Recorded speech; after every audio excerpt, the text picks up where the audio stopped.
விஜய் என்றால் யார்? எம்ஜிஆர் என்றால் வள்ளல். சார் விஜய் உச்ச நட்சத்திரம் சார். விஜய்க்கு அறிமுகமே தேவையில்ல. உங்க வீட்ல கூட விஜய் ரசிகர்கள் இருப்பாங்க. எங்க வீட்ல கூட என் வீட்ல எல்லாம் விஜய் ரசிகர்கள் இல்ல. உங்க வீட்ல இருக்கலாம். என் வீட்ல இருக்கிறது சூப்பர் ஸ்டார் ரசிகர்கள் தான். அது ஒரு பக்கம் தனியா இருக்கட்டும். என்ன எம்ஜிஆர் அளவு சூப்பர் ஸ்டார் அளவு கூட இவருக்கு இருக்குமான்னு தெரியாது.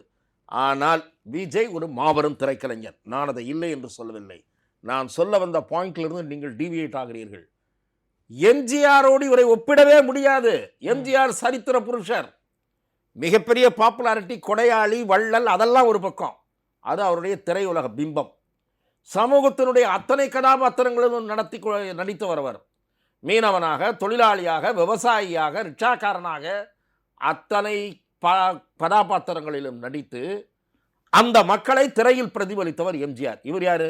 ஊத்திக்க ஊத்திக்க ஊத்திக்கவா, அதானே இவர் கற்றுக் கொடுத்த அந்த இது. பாங்கு அடிச்சிக்கலாமா, என்னது பங்கா பாங்கா பாங்கு, அதான். அது நீங்கள் நல்லா கற்றுக்கிட்டீங்கன்னு நினைக்கிறேன். விஜய்கிட்டேருந்து நீங்கள் அதை கற்றுக்கொண்டீர்கள். எம்ஜிஆரிடம் வந்து கற்றுக்கக்கூடா, அதாவது எம்ஜிஆரிடம் இருந்து கற்றுக்கொண்டது என்ன அப்படின்னா இன்றைக்கி ஒரு பெரிய கூட்டமே இருக்குது. எம்ஜிஆர் மறந்தும் கூட ஒரு தவறான சிந்தனையை மக்களிடம் படங்களில் விதைக்கவில்லை. போக்கிரி என்று எம்ஜிஆர் படம் எடுக்கவில்லை. புரியுதா உங்களுக்கு? திருடாதே பாப்பா திருடாதே என்று எழுதினார் என்று சொன்னால், அதே போல நல்ல பொழுதையெல்லாம் தூங்கி கெடுத்தவர்கள் தானும் கெட்டதோட நாட்டை கெடுத்தார்ன்ற மாதிரி நல்ல நல்ல கருத்துக்களை திரையுலகத்தின் மூலம் விதைத்தவர் எம்ஜிஆர்.